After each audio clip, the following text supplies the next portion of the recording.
Bismillahirrahmanirrahim. Alhamdulillahirabbil alamin wa bihi nasta'in ala umuri dunya waddin wassalatu wassalamu ala rasulil amin wa ala alihi wa sahbihi ajma'in. Assalamualaikum warahmatullahi wabarakatuh. Para penonton, jamaah muslimin muslimat, khusus buat jemaah Masjid Al-Amin, para penyokong Masjid Al-Amin di Teluk Belanga, Singapura. Alhamdulillah, segala puji bagi Allah Ta'ala.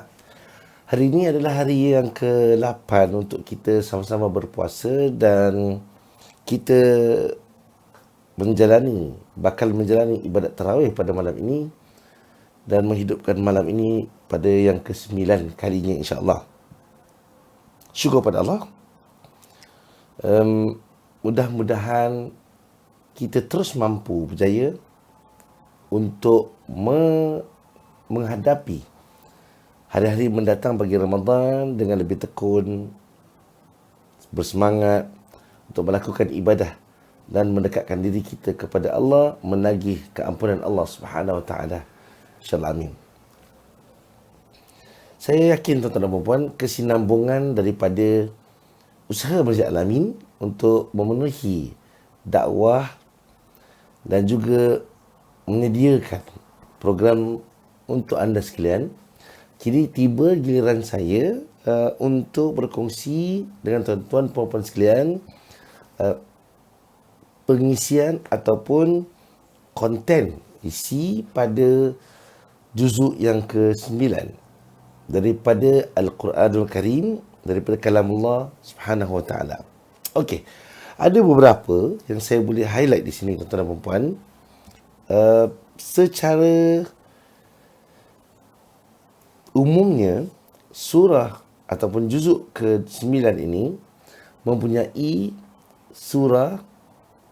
dua surah sedikit daripada suratul Anfal, yang ini di hujung juzuk ke-9, dan majoritinya adalah tentang suratul A'raf ataupun sambungan daripada suratul A'raf yang Allah sebutkan daripada juzuk sebelumnya.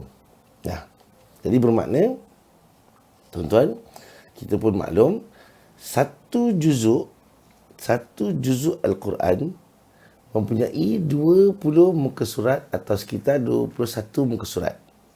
Okey. Jadi bermula daripada muka surat 160, iaitu pada juzuk 9, sudah bermula di situ, sudah pun menyambung suratul A'raf. Okey. Ada suratul A'raf mempunyai banyak. Maaf tuan-tuan. Bukan pada juzuk 9 je. Pada muka surat 162. Maaf, saya salah sebut tadi. Ya. Dan dalam suratul A'raf ni tuan-tuan, kalau saya boleh kongsikan dengan tuan-tuan, satu bahagian daripada juzuk 9, dan ianya majoriti, subhanallah, ya, Allah menyebutkan tentang kisah Nabi Musa alaihissalam. Nabiullah Musa alaihissalam. Itu bermula daripada ayat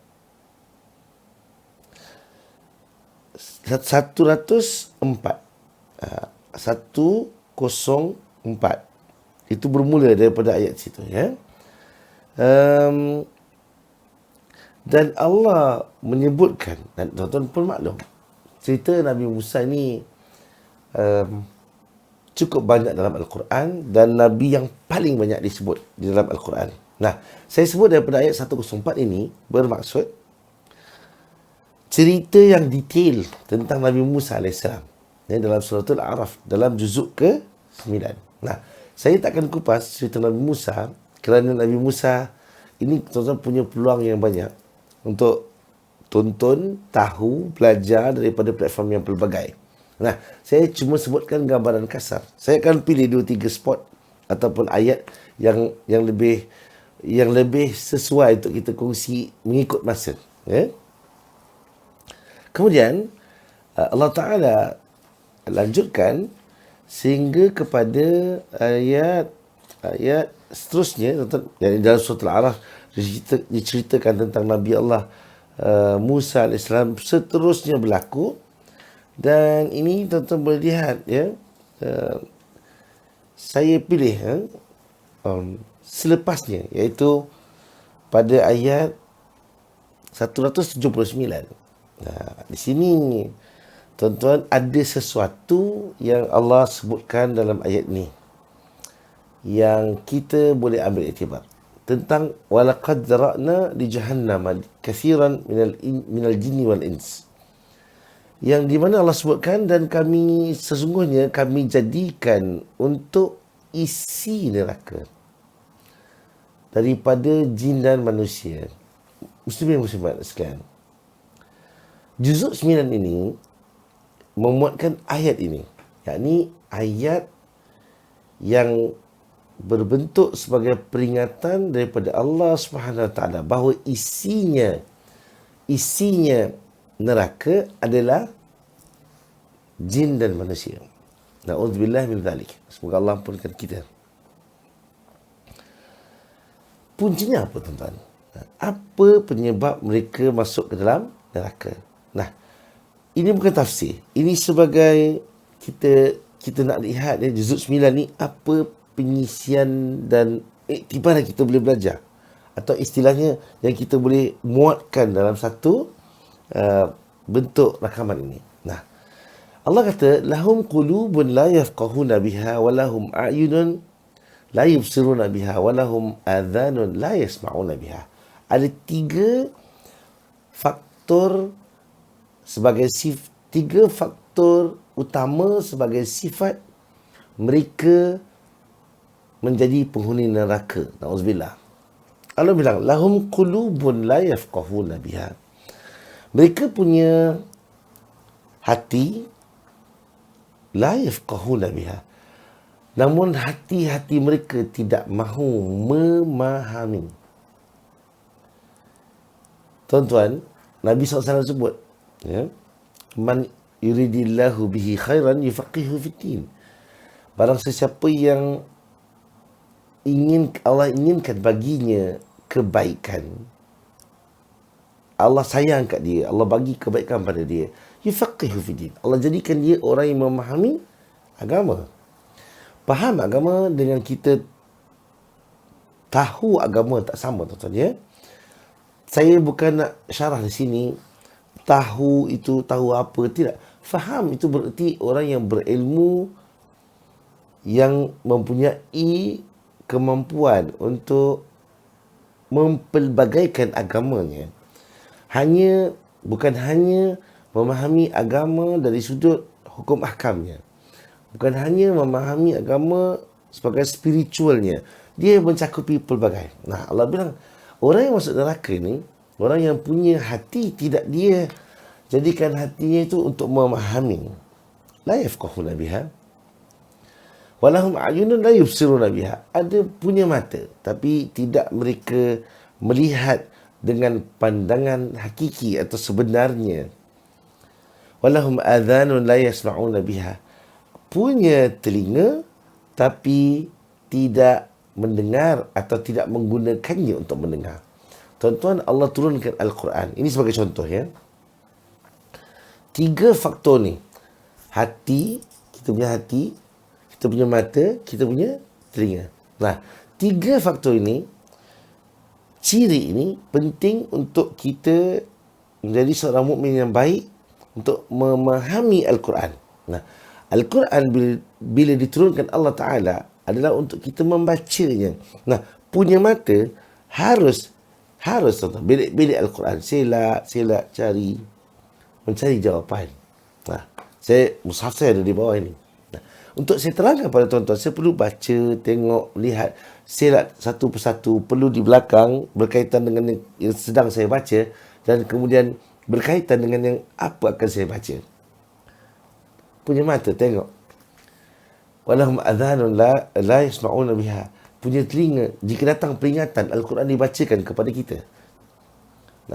Atau nasihat diberikan kepada kita. Agama, nasihat kebaikan diberikan kepada kita. Teguran diberikan kepada kita. Kita harus dengar. Nah, jika panca indera yang penting ini, tuan-tuan, mata, telinga, ya, dan ciptaan Allah hati kita, tidak mahu. Kenapa hati, tuan-tuan? Sebab kita maklum, apabila kita nampak sesuatu, apabila kita perlu membuat keputusan daripada apa yang kita lihat, proses keputusan itu berlaku di minda. Namun hati adalah pemutus katanya. Kata Nabi SAW, ala fil jasadi mudghah, fa idza saluhat saluha al jasadu kulluh, wa idza fasadat fasada al jasadu kulluh, ala wa hiya al qalb. Hati. Ya. Kata Nabi, satu seketul daging, dia elok, semua elok. Kalau dia rosak, semua rosak, adalah hati. Dengki datang dari mana, tuan-tuan? Hati. Dan dengki menyebabkan, na'uzubillah, orang masuk neraka. Kedegilan, keengganan datang dari mana, tuan-tuan? Hati. Yang menampakkan sikap menolak kepada Islam. Ramai, alhamdulillah, kita berpuasa, syukur kepada Allah Ta'ala. Saya doakan puasa kita diterima Allah. Namun ada juga orang-orang yang tidak berpuasa. Bila ditanya kenapa, tak ada apa-apa. Sakit, tak ada. Saya bila tanya apa sebabnya, kenapa tak puasa, tak ada sebab, dia bilang. Tak ada sebab. Saya memang tak puasa, tak ada sebab. Dan ada orang boleh ketawa, tuan-tuan, bila tak puasa. Ada yang mungkin sedih sedikit, sepatutnya sedih, minta orang doakan. Namun tak nampak seperti itu. Ada yang ketawa, tak puasa, tak ada sebab, dia bilang. Tak ada jiwa, kata orang, kering hati. Ini ada dalam surah Al-A'raf, juzuk 9. Tuan-tuan boleh tengok pada ayat 179. Tuan-tuan perlu lebih. Saya tak punya masa banyak. Saya cuma bawakan pengisian secara rambang atau poin yang saya boleh keluarkan daripada juzuk 9. Dan seterusnya Allah kaitkan dengan ayat walillahil asmaul husna fad'uhu biha. Seterusnya tuan-tuan boleh baca sampai ke bawah, ya. Okey, kemudian kita ada dalam dalam juzuk 9 apa yang Allah Subhanahu Wa Taala sebutkan.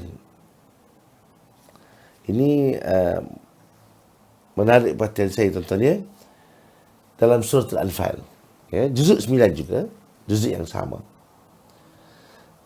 Al-Anfal bermakna harta rampasan perang. Allah buka surah ini dengan ayat yang indah, yas'alunaka 'anil anfal. Kemudian di bawahnya sedikit ada, ataupun langsung, ya, ayat yang kedua. Senang saya cerita. Seterusnya ayat yang kedua, Allah sebut tentang ciri-ciri ataupun sifat-sifat orang mukmin. Ini cukup indah, cukup cantik, tuan-tuan, ya. Kenapa?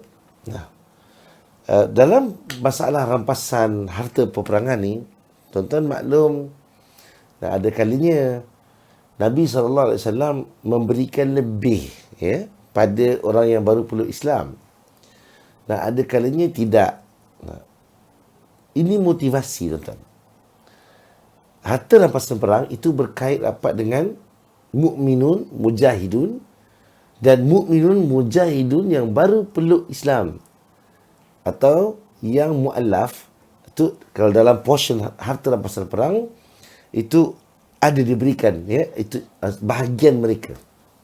Ini sebagai apa, tuan-tuan? Untuk mengambil hati, istilahnya motivasi untuk mu'allaf, tak kira zaman sahabat Nabi ataupun sekarang, menambah keyakinannya kepada Allah dalam masa yang sama, menyokong sebagai satu perkara ampuh. Yang ni dari belakang kita ampuh dia, memberikan satu sokongan yang padu untuk dia terus hidup, menghadapi cabaran hidupnya, daripada hidup lama kepada yang baru, untuk terus beramal, beriman kepada Allah Subhanahu Wa Taala. Ayat kedua ni sifat orang mukmin. Itu yang saya nak highlight di sini. Allah disebut daripada ayat 2 sampai ayat ke-4. Kalau tadi saya sebut ahli neraka, penyebabnya apa? Di sini Allah sebut innamal mu'minuna alladzina. Orang beriman ini siapa? Mereka yang idza dzukirallahu wajilat qulubuhum. Jika mereka berzikir, yakni mengingati Allah Subhanahu wa taala,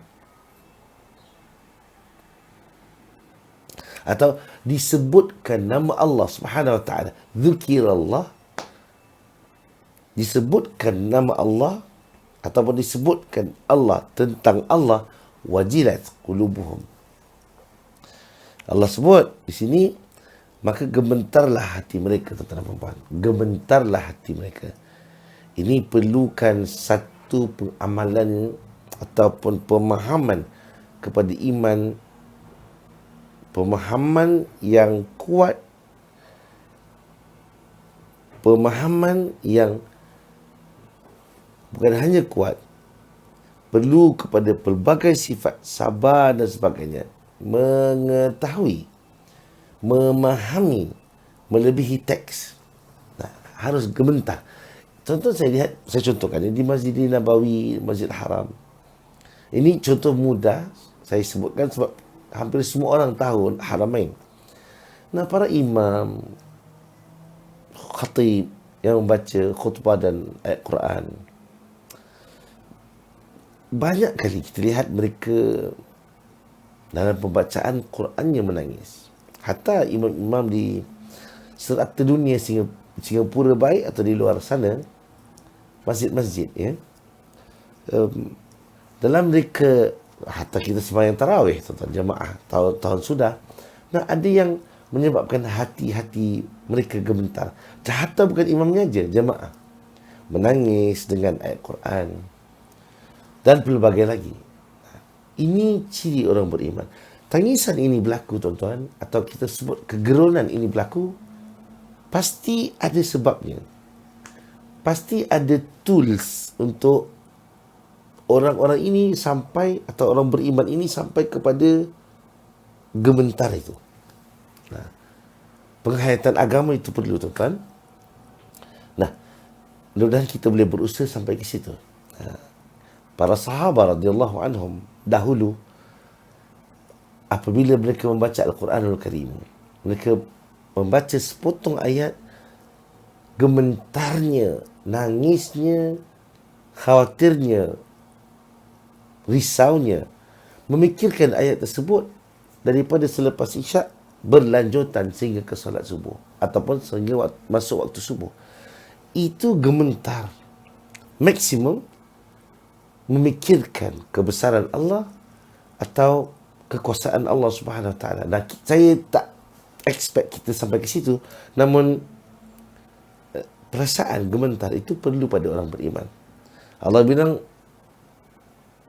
apabila dibacakan, Allah lanjutkan ayat itu, tuliyat alaihim ayatuhu zadatuhum imana.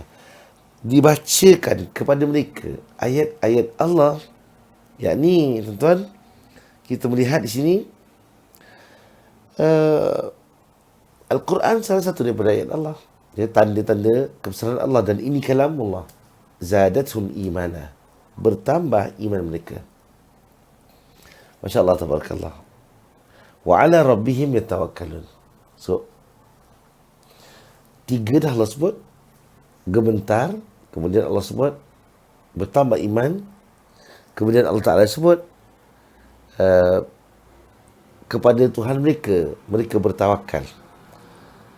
Allah sebut dalam ayat ke-4 atau ke-3, mereka mendirikan salat dan mereka menginfakkan apa yang Allah kurniakan daripada harta benda yang sebagai rezeki yang Allah kurniakan kepada mereka. Nah, ada 5. Ya. Nah, sebab pasal infak ni, tuan-tuan, di sini, ya, pemberian, ya, ni kita sebut di sini sebagai menafkahkan, ya. Kita sebut nafkah ni asal tugasnya tugas suami, ya. Asal tugas nafkah ini adalah tugas seorang suami atau seorang ayah. Namun apabila digunakan kalimat nafkah kepada orang-orang yang memberi, yakni concern. Tuan-tuan bila menerima, tuan-tuan memberi, tuan-tuan punya perasaan prihatin. Sebab tu tuan-tuan sokong Masjid Al-Amin, hulurkan derma. Nah, tempoh hari saya baca di Facebook, ada beberapa orang yang mengeluh tentang masjid, lampu tak tutup dan sebagainya, tapi orang tak ada. Habis kita derma, apa duit kita korang buat suka-suka. Nah, yang ini tuan-tuan saya lihat dalam kita menafkahkan harta kita, seikhlasnya kita berikan kerana Allah Ta'ala. Dan jika ada feedback, tuan-tuan sila berikan pada salurannya yang baik dengan cara yang betul. Namun tuan-tuan, dalam kita memberikan, menginfakkan atau kita menafkahkan harta benda kita dan kemudian jadi bahan untuk kita bercakap ataupun kita menzahirkan tidak puas hati kepada masjid dengan cara ini, tuan-tuan, dan saya bukan kata amal tak diterima, tapi saya khawatir amal kita hapus kerana sedikit daripada penyakit hati, tidak puas hati. Seperti ayat yang saya sebut tadi, dia memakar amal kita dan tidak memberi kesan kepada kita dalam kita beramal kepada Allah Subhanahu Wa Taala.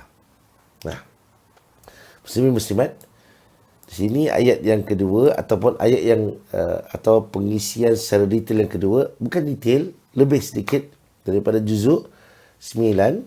Dan kalau mungkin ada lagi satu tuan-tuan ya, sebentar, ada disebutkan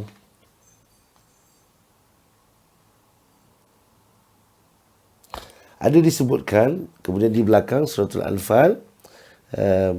Suratul Anfal ni tuan-tuan surah yang antara yang main lah, semua main ya, tapi antara yang memuatkan banyak peringatan ini secara peribadi daripada saya yang Allah address ya, yang menjadi panduan untuk hidup kita.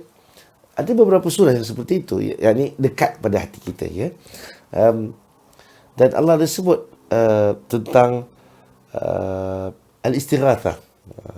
Al-istighathah, minta tolong dengan Allah. Sebab tu saya kata dekat dengan kita. Sebab kehidupan ini tuan-tuan tak boleh tidak mengharapkan al-istighathah. Ini bukan hanya bantuan, tapi pertolongan yang Allah kurniakan kepada kita. Seperti sekarang, kita pada musim-musim atau era hari-hari kita menghadapi isu yang timbul kesan daripada COVID-19. Nah, kita perlu istighathah kepada Allah. Mohon bantuan Allah. Ini ada dalam surah Al-Anfal juzuk 9. Ya. Allah, betul, Allah sebutkan di sini tentang bentuk istighathah secara spesifik. Namun saya tidak membahaskan tafsir. Saya menyebutkan di sini dalam juzuk 9 ada kalimah tastaghithuna. Nah, kita perlu tuan-tuan minta tolong Allah dalam zaman dalam keadaan kemelut COVID-19. Kita menghadapi pelbagai kesulitan, dan kesulitan itu bukan hanya fizikal masjid ditutup, bukan hanya pergerakan kita terbatas daripada circuit breaker, namun apa yang lebih mencabar apabila COVID-19 ini berakhir dan kita memulakan kehidupan baru. Dan menurut pakar-pakar yang mengkaji, ramai yang akan terjejas, ekonomi akan meleset dan sebagainya. Kita kena persiapkan hati kita tuan-tuan, mula daripada sekarang. Berdoa, sabar atau mempunyai resilience, kekentalan jiwa untuk menghadapi apa jua ujian Allah Subhanahu Wa Taala yang kita tidak tahu. Saya tidak tahu, tuan-tuan tidak tahu di uncertainties yang akan berlaku pada kita post COVID-19. Namun kita mengharapkan yang terbaik. Apapun cabarannya, apapun kesulitannya, apapun kesusahannya, kita bakal tempuh dengan pertolongan Allah dan keimanan kita pada Allah. Kita mampu bertawakal pada Allah Azza wa Jalla. Tuan-tuan dan puan, ini antara pengisian juzuk 9 daripada Al-Quranul Karim, dari surah Al-A'raf, sebagian besar yang saya sebutkan tadi, dan sebagian kecil daripada atau sedikit daripada beberapa lembaran muka surat Suratul Anfal yang telah saya sentuhkan tadi. Nah, juzuk 9 ini tuan-tuan, antara juzuk yang jarang dibaca. Maksudnya tidak seperti juzuk 30, 29, 28, 27 ataupun 1 hingga ke 5. Jarang dibaca ini oleh orang-orang awam. Maknanya kalau ada piramid, sedikit yang membacanya. Antara pasal di tengah-tengah ya, antara surah-surah yang dimuatkan ataupun masih memuatkan surah-surah yang panjang, juzuk 9, cuma ada 2 surah, Al-A'raf dan Al-Anfal. Dan ya, saya doakan tuan-tuan, mudah-mudahan bagi yang bertadarus, yang membacanya untuk mengkhatamkan, tak kira bukan bulan Ramadan saja atau bukan Ramadan atau luar Ramadan, namun boleh cuba untuk memahami ataupun sampai pada juzuk ni, cuba untuk tahu, cuba untuk faham dan cuba untuk renungkan ayat-ayat ini. Antara juzuk yang kita perlu berikan perhatian. InsyaAllah tuan-tuan dan puan-puan, kita jumpa pada juzuk yang lain. Saya punya 2 slot lagi dan saya akan kongsikan lagi pada masa mendatang. Mudah-mudahan sekali lagi puasa kita diterima Allah, dikurniakan Allah hati yang tenang, keikhlasan dan keamanan, kesihatan fizikal dan kesihatan iman kita, insya-Allah. Subhanakallahumma wa bihamdika asyhadu an la ilaha illa anta astaghfiruka wa atubu ilaik. Wassalamualaikum warahmatullahi wabarakatuh.